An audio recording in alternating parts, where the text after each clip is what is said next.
Masu kallon mu da sauraron mu za ku saurari labarai daga nan sashen Hausa na Newtimes TV Radio Online. Farko ga muhimman kanunsu. Ta ƙungiyar mata ta yaba wa gwamnatin jihar Kano bisa tallafawa ilimin 'ya'ya mata. Hukumar NDLEA ta kama wani mai buƙata na musamman zargin safarar miyagun ƙwayoyi zuwa ƙetare.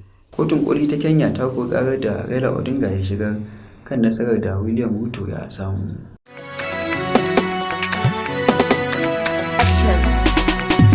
Kan labaran kenan sai ku yara zama don jin cikakkun labaran.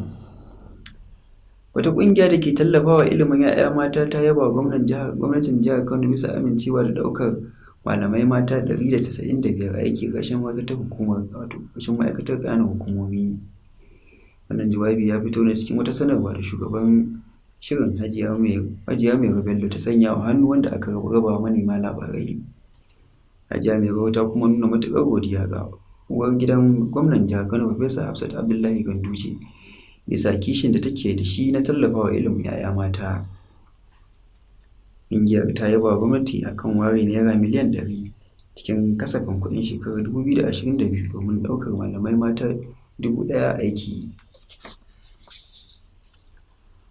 Gwamnatin jihar Kano na shirin ƙara kasafin kuɗin 2023 na ma'aikatar lafiya domin magance cutar sankara da kuma sauran cututtuka masu saurin kisa.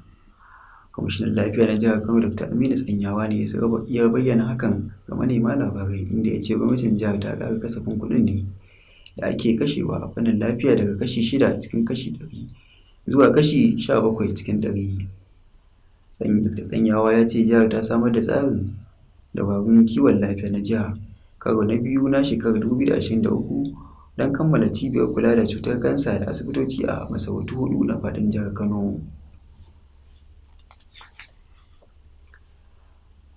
Al'ummar hayin taro da ke makera Rigasa da ke ƙaramar hukumar Igabi a jihar Kaduna sun koka kan yadda zaizayewar ƙasa ke lalata makabartu a yankin. A cewar su, duk shekara lokacin damina ruwan sama da ke bi ta cikin makabartu mai shekaru kusan 45 yana lalata kaburbura inda suke rubtawa. A wasu lokutan ruwa na wucewa da ƙasusuwan mutane da aka binne tsawon lokuta. Malam Muhammad na Abbas na ɗaya daga cikin mazauna yankin, inda suka koka a lokacin da yake gana da manema labarai, inda ya ce tabbas suna fuskantar barazana a kaburburan nasu. To kuna kallon labarai daga nan sashen Hausa na Newtimes TV Radio Online. Za ku iya bibiyan mu a dukkanin shafukan sada zumunta da sunan Newtimes TV Radio Online. Haka zalika za ku iya bayyana ra'ayinku akan labaran da muke kawo muku.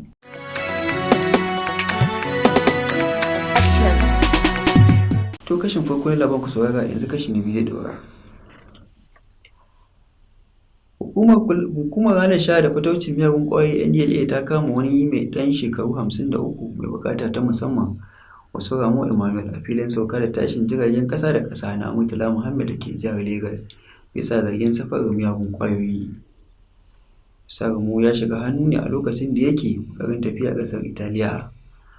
Mai magana da yawun hukumar NDLEA Femi Babafemi ya ce mutumin ɗan asalin jihar Edo ne ya shiga hannun nasa ne a lokacin da ya ɓoye ƙwayar tramadol mai nauyin kilogiram 225 a cikin jakarsa. To daga ƙetare kuwa, kotun ƙoli ta Kenya ta yi watsi da ƙarar da Raila Odinga ya shigar na ƙalubalantar sakamakon zaben ƙasar. Cikin hukuncin da kotun ta yanke na bai ɗaya da babbar mai shari'a Martha Koome ta yi watsi da ƙarar da madugun 'yan adawa Raila Odinga ya shigar na ƙin amincewa da nasarar da William Ruto ya samu a zaben da ya gabata. Tun bayan da aka gudanar da zaben, Raila Odinga ya nuna rashin amincewarsa da hukuncin da hukumar zaɓe ta bayyana a matsayin ta bayyana William Ruto a matsayin wanda ya lashe zaben ƙasar.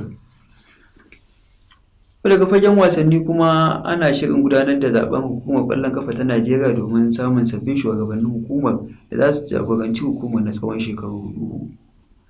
Shugaban hukumar mai barin gado Ahmadu Phoenix ya ce ba zai sake neman wani wa'adin ba bayan kammala wa'adin na biyu na tsawon shekaru 8 da ya yi yana jagorantar hukumar. To da wannan labarin ka ƙarshen labaran, sai dai kafin mu sallama ga kan labarin da kuka ji. Kun ji cewa wata ƙungiyar mata ta yaba gwamnan jihar Kano bisa tallafawa ilimin 'ya'ya mata a jihar. Haka zalika kun ji cewa hukumar NDLEA ta kama wani mai buƙata ta musamman da zargin safarar miyagun ƙwayoyi zuwa ƙasashen ƙetare. Haka zalika kun ji cewa kotun koli ta Kenya ta kori ƙarar da Raila Odinga ya shigar kan nasarar da William Ruto ya samu.